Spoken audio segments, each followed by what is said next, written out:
live from Earth. It's Space Radio. This is Paul Sutter, and coming up, we're talking about the Hawkman Departs. And everybody, if I have time, everybody meet Steve. Steve, meet everybody. And of course, taking listener questions about all things in the universe, because that's exactly what this show is about. We record every Thursday at 4 p.m. Eastern, so call 888-581-0708 to join the conversation. And in today's Blue Shift, I'll be talking about scientism, whatever that means. But first, the news. Hello, space fans. Welcome to Space Radio. I'm Paul Sutter, astrophysicist at Ohio State, chief scientist at COSI, and for the next half hour, you're Agent of the Stars. We've got an exciting show for you today on Space Radio, where we talk about all things. And this show lives on listener questions. We record every Thursday at 4 p.m. Eastern here in Studio A of WCBE Radio Columbus. So call 888-581-0708. Light it up. But we broadcast live around the world. Hello to watchers, space cadets watching the live streams in Salt Lake City, in Austin, in St. Louis, in Linköping, Sweden, in Ystad, Sweden, in Shorewood, Illinois, in Manahawkin, New Jersey, in Cork, Ireland, in I cannot pronounce the name of your city, somewhere in the Netherlands, and also somewhere else in Poland. Wow, fascinating places that I have no idea how to pronounce. You can follow along by going to spaceradioshow.com for the links. We'll send questions that you share on the live stream. Seriously, folks, I've only prepped 10 minutes of show material tops, so get those calls in.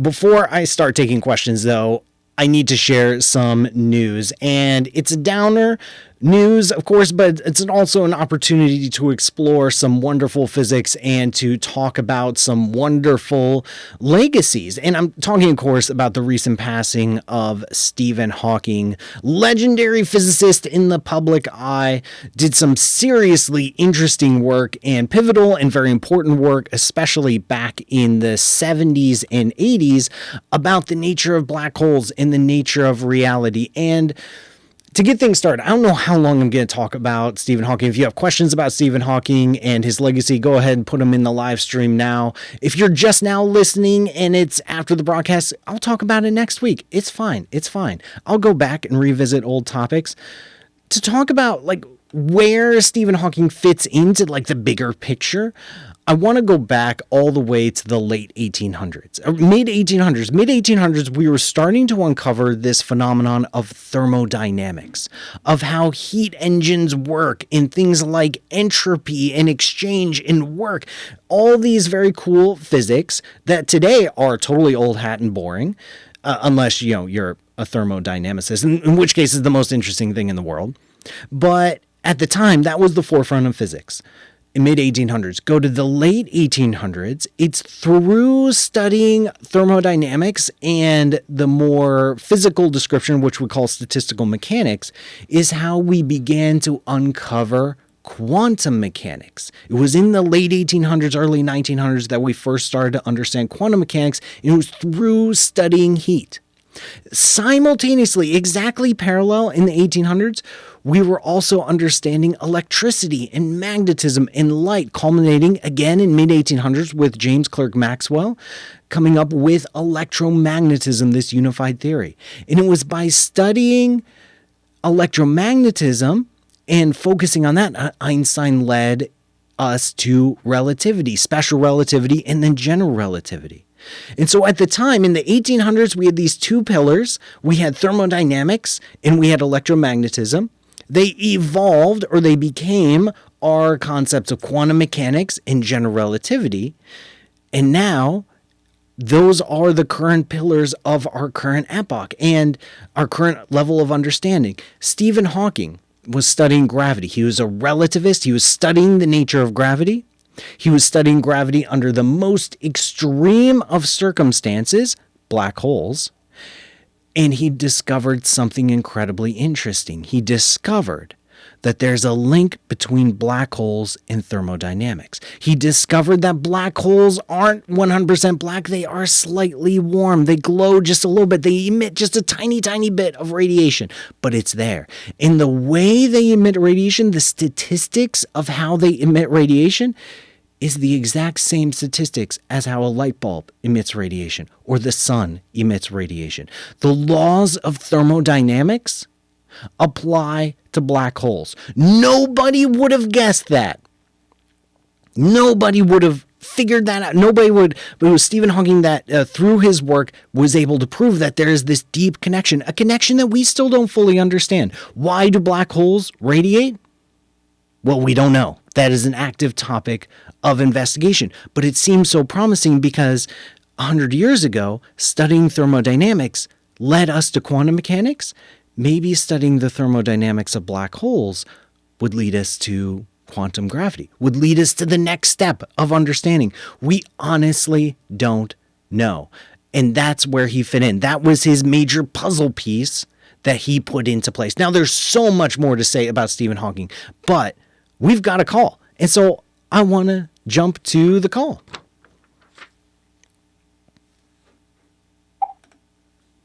Hello, Paul. All right, I'll get you going in just a second.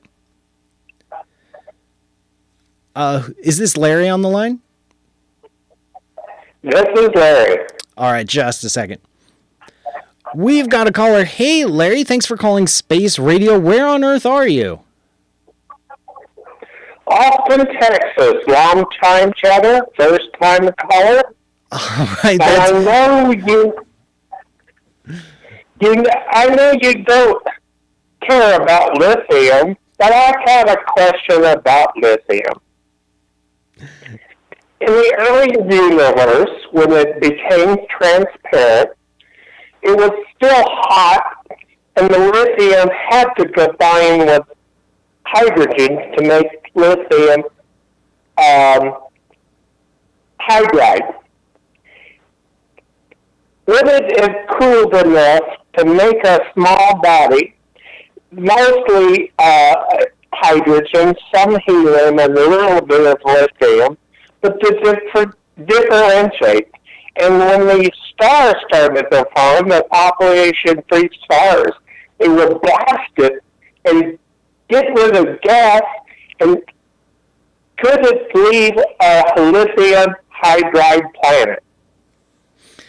That is such an excellent question, Larry. And thank you. You've made the jump from being a live streamer to a caller. That means Greg is going to get your address after the call, and he is going to... Oh, he already got it. Good job, Greg. I'm glad to hear you're on top of things. We're going to send you a free fridge magnet, because that's what we got. It's our little prize.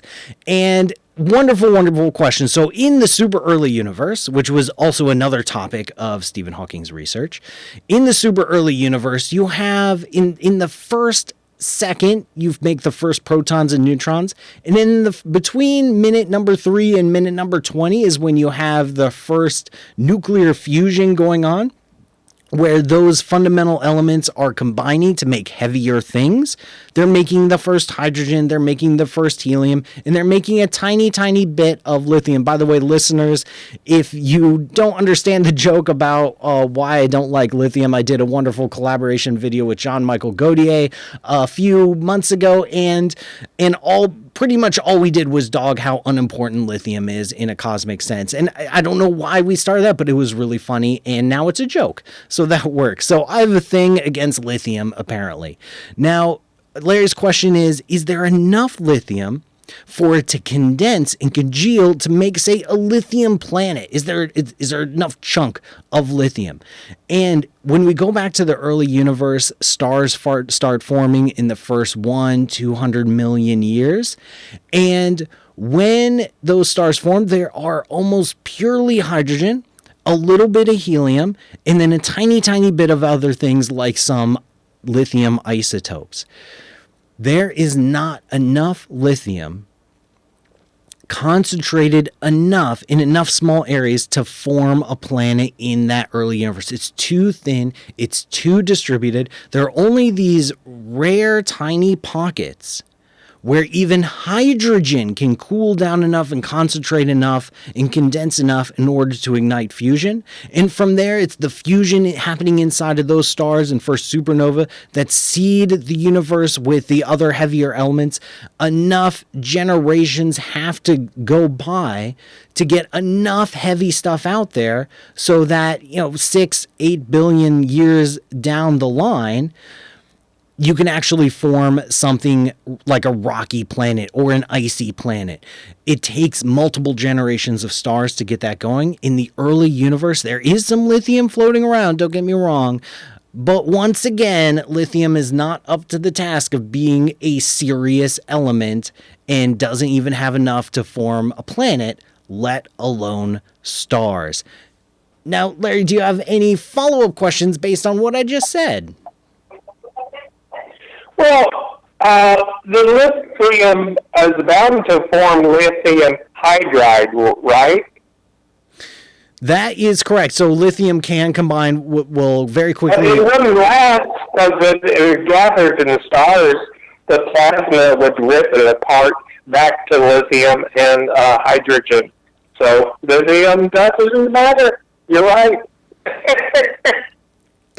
Once again, lithium just doesn't matter, because even if you can form a heavier compound with lithium and hydrogen, as soon as it starts to do something interesting, like happen to be near one of those first stars, it's going to get ripped apart. So try again next time, lithium.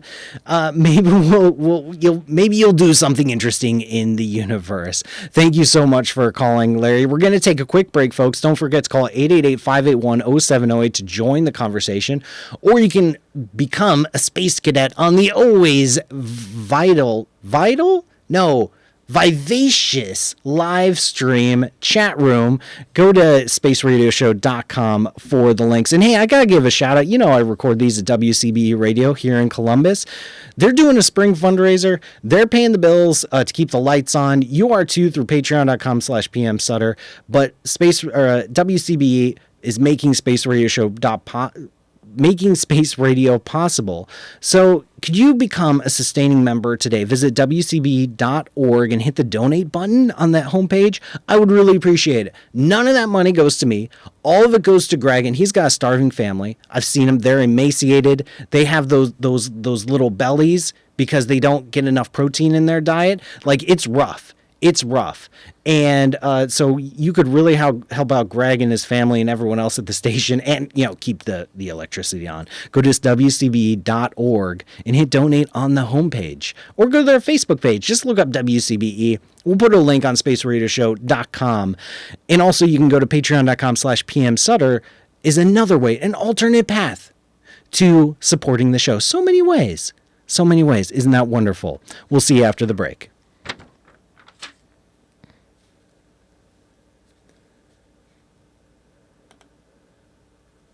All right. Looks like we got another caller, Ali.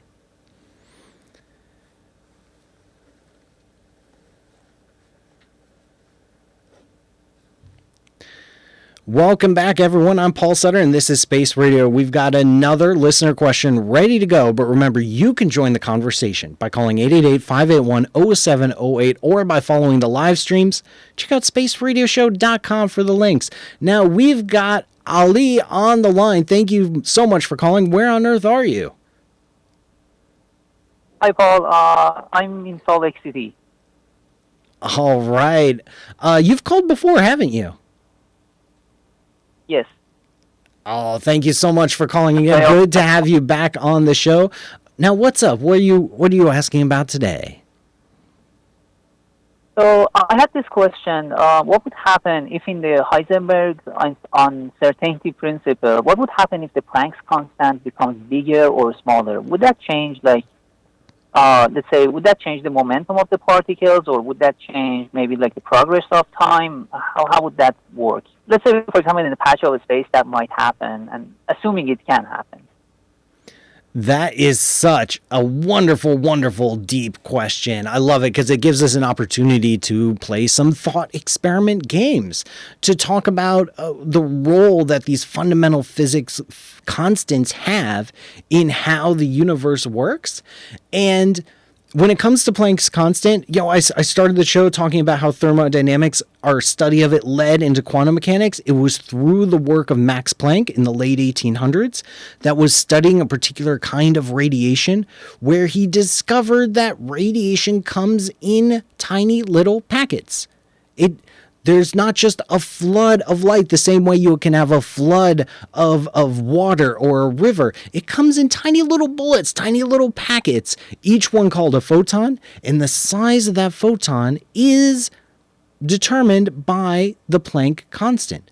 It's the minimum amount of energy. If you want a certain bit of photon, if you want a little bit of light with a certain frequency, you have to put in a certain amount of energy, and that certain amount of energy is related to the Planck constant. So it's like you can't have half a potato chip, you can't have quarter of a potato chip. The universe comes in one potato chip at a time, and the size of that potato chip is determined by the Planck constant. And thus, it's like the fundamental constant of quantum mechanics. It appears in so many places.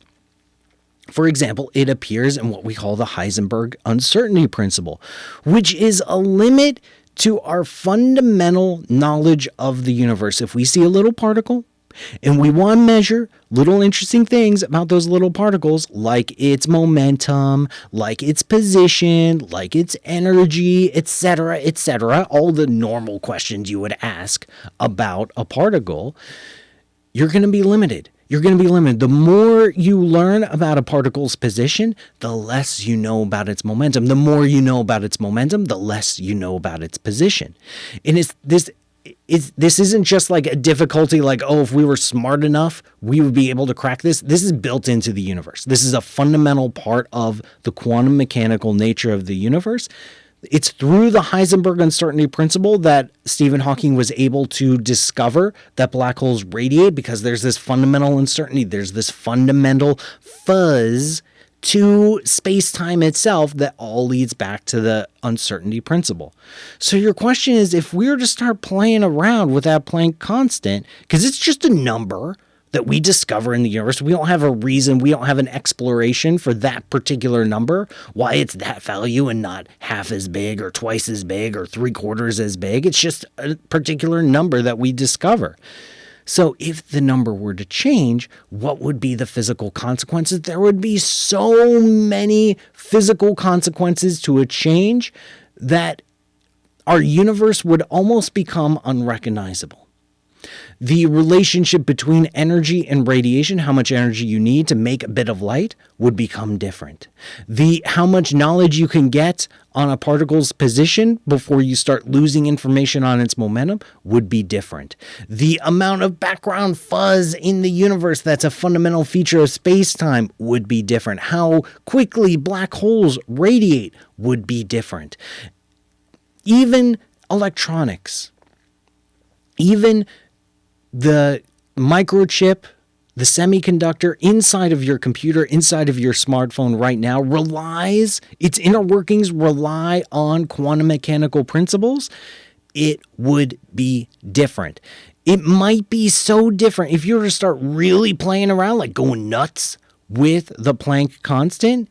Life would be impossible. Chemical bonds would be different. Arrangement of atomic orbitals inside of atoms would be different. Chemistry would become different. Nuclear reactions, which power stars, would become different. If you really want to mess with the universe, playing around with the Planck constant is a really easy way to do it. So many things go back down to that fundamental constant. Planck constant is not alone. Depending on how you count, there's around 1 or 2 dozen fundamental constants that we call fundamental constants, like the Planck constant, that govern almost all the physics in the entire universe. So if you see a knob somewhere that says fundamental Planck constant, and it has a little dial and set to the current value, please don't touch that. Please don't touch that, because if you start changing that, if you tweak it just a little bit to the left or right, our universe as we know it completely breaks down. Now, I would have the urge to touch it. Yeah, it would not be friendly. It would not be friendly. Thank you so much for calling, Ali. I really enjoyed your question. I love these kind of thought experiments. There's one related question I saw in the live stream from Constellation Pegasus ask way at the beginning of the show, how can the universe produce so many identical particles? And I love how all the questions today are talking about nuclear reactions, are talking about fundamental physics, are talking about particles, because this is the playground that Stephen Hawking played in. Now, how can the universe produce so many identical particles? Well, check this out. In the view of modern physics, and man, I don't have a lot of time to go into this. It's gonna be interesting. In the view of particle physics, modern physics, there's kind of no such thing as a particle, or the particle, what you call an electron, what you call a proton, what you call a quark or a neutrino or whatever, is not the fundamental object under consideration. Instead, the fundamental object under consideration is called a field. It's a field that permeates all of space-time. It soaks space-time like dipping bread in olive oil and vinegar. It just soaks. It permeates everything. And then when you excite or pinch off a little piece of that field, that's what you call a particle. That's what you call the discrete object, like a photon or electron. But what's more fundamental is the field itself that completely envelops all of space-time. And so that's why all electrons are the same, because what's more fundamental is the electron field that permeates all of space-time. And you excite it over there. Oh, it's a little, what we call an electron particle, but it's over there. We excite it down here. Oh, that's what we call an electron particle, because it's all fluctuations. It's all energetic states. It's all pinched off bits of a more fundamental thing that is the same all across the universe. And it's that kind of language. It's that quantum field language. It's describing gravity. It's working with gravity, which is exactly what Stephen Hawking worked out in how those were the tools, those were his bread and butter, perhaps also dipped in olive oil and vinegar, that he used to answer these very deep, very fundamental questions about our universe. Thank you so much for all the wonderful questions today. We're almost out of time today on Space Radio, but before we go, it's time for the Blue Shift.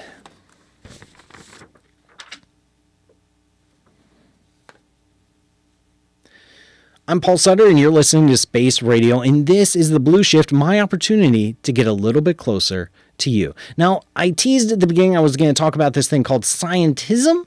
I think I'm going to save it. Because while I was chatting with the wonderful callers and the live streamers, I realized there's some other aspect to Stephen Hawking that I need to talk about. I need to bring up, because I talked about his science, and who knows in 100 years how we'll view Stephen Hawking as a scientist, or any of our contemporary physicists that are at the top of their game.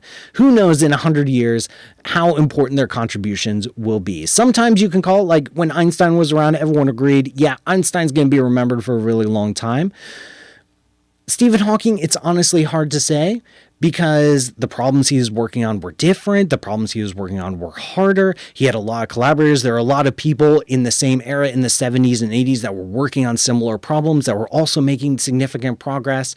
So I'll leave that to the side. I'll leave that to history, or next 100 years to judge that. But I think what is unquestionable is his impact in the public appreciation of science. And this is, I think, where he'll be remembered the most. And I owe him a huge debt of gratitude, because he took topics. I mean, think about the topics we talk about on the show: cosmology, black holes, particle physics, quantum field theory. These are super esoteric, ridiculously mathematical topics that at the time in the 50s and 60s, that, I don't know, 24 people at a time knew and understand and talked about at conferences, and they all went to the same conferences. Hawking played an instrumental role in the 70s, and then especially with his book, A Brief History of Time, released in 1988, in taking these esoteric topics and bringing them into the mainstream. And he had to work several years with an editor to get the book to a point where it was approachable by the general public. And that book set the template. Every time, including myself, every time you see a science presenter start talking about the nature of space-time or the nature of black holes, they're calling back to A Brief History of Time. It may not have been the first book they read, but all the books that came after that book look back to, like, how do you talk about space-time? I know, like, Stephen Hawking set the example of how to talk about space-time, how to talk about cosmology, how to talk about the universe, how to talk about black holes. And I'm continuing in that tradition. Basically, my entire career in public outreach and public communication is just copying off of, being a pale imitation of Stephen Hawking's work. So there you go. Thank you so much for your wonderful work and your wonderful legacy, Professor Hawking. And unfortunately, this broadcast is almost done. Thank you for joining me on this voyage of space radio. Once again, I'm Paul Sutter, and this show is brought to you by the Ohio State University Department of Astronomy. Learn more at astronomy.osu.edu, and it's also brought to you by you. Visit patreon.com/PM Sutter to learn how you can contribute. You make this show possible. You really do. I mean, I do a good chunk of the work. Greg does most of the work, but you help make it happen too. Thanks to Greg Moebius for producing, Dan Michalka for being awesome, and all the fine crew at WCBE Radio for making this show possible. We record every Thursday at 4 p.m. Eastern. Call 888-5810